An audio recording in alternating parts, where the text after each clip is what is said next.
Hello बच्चों। तो फिर अभी हम वही चैप्टर अकाउंटेंसी का जो 12 का बता रहे थे कि 12 का जो अकाउंटेंसी वही चल रहा है, एनपीओ चल रहा है, not for profit organisation.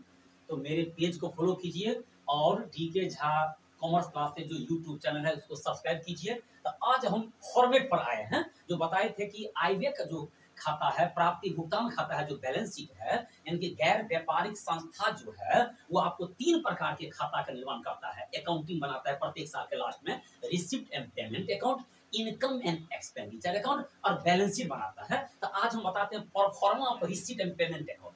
Pro forma of receipt and payment account यानी कि प्राप्ति भुगतान खाता का क्या फॉर्मेट है, क्या प्रारूप है। इसी प्रारूप पर आपको बुक में दे दिया है फॉर्मेट का थोड़ा हम कॉन्सेप्ट दे देते हैं।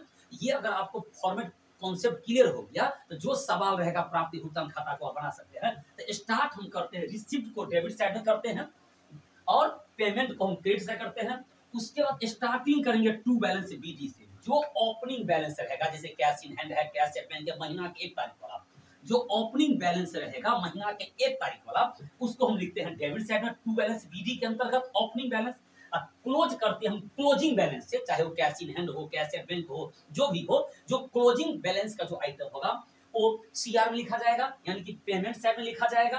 और ओपनिंग बैलेंस का जो आइटम होगा, ओपनिंग बैलेंस जो होगा वो स्टार्ट करते हैं टू बैलेंस बीडी से। टू बैलेंस बीडी मतलब ओपनिंग बैलेंस, और बाय बैलेंस सीडी मतलब क्लोजिंग बैलेंस महीना के लास्ट वाला। अब इसमें जो भी रेवेन्यू रिसिप्ट है, आयगत प्राप्ति, तो रेवेन्यू नेचर का जो भी आइटम होगा, रेवेन्यू नेचर का जो भी आइटम होगा, जैसे हो गया रेंटल होल हो गया, सब्सक्रिप्शन हो गया, डोनेशन हो गया, जब तक हम प्राप्त करेंगे, चंदा पाया, दान पाया, एडमिशन फी हो गया, रेंट ऑफ हॉल हो गया, तो ये जितना रेवेन्यू रिसिप्ट वाला आइटम होगा, जो प्राप्ति वाला आइटम होगा, जो रिसिप्ट वाला आइटम होगा, ये टोटल को हम रिसिप्ट साइड लिखेंगे। यहाँ पर क्लियर कर दिया रिसिप्ट वाला आइटम, तो रिसिप्ट वाले लेकिन कौन रिसिप्ट? रेवेन्यू रिसिप्ट, आयगत प्राप्ति का लेखा इसमें किया जाएगा। तो ढेर सारा आइटम इसमें आपको रहेगा रिसिप्ट वाला आइटम।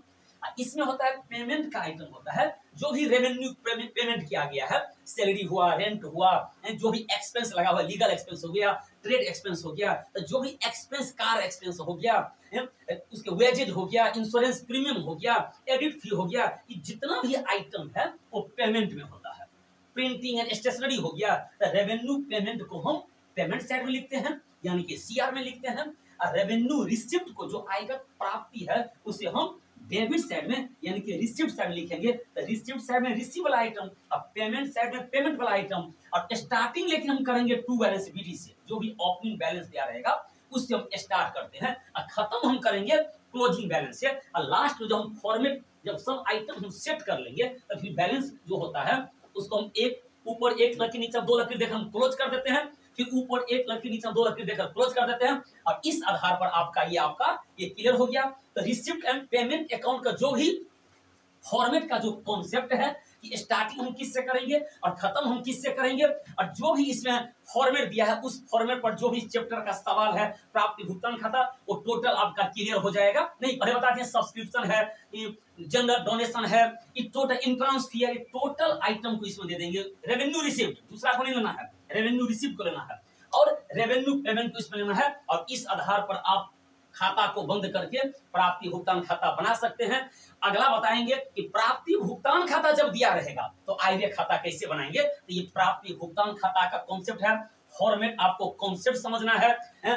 बुक में भी प्राप्ति भुगतान खाता का फॉर्मेट का चार्ट दे दिया है। फॉर्मेट का चार्ट का जो कॉन्सेप्ट होता है, अगर आपको कॉन्सेप्ट समझ में आ गया कि रिसिप्ट वाले को हम रिसिप्ट साइड में लिखेंगे रेवेन्यू रिसिप्ट, रेवेन्यू पेमेंट वाले को सीआर में लिखेंगे, इस आधार पर प्राप्ति भुगतान खाता बना सकते हैं।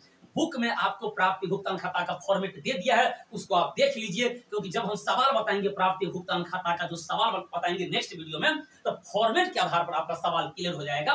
तो फिर हम मिलते हैं अगले वीडियो में। इस वीडियो को ज्यादा से ज्यादा शेयर कीजिए।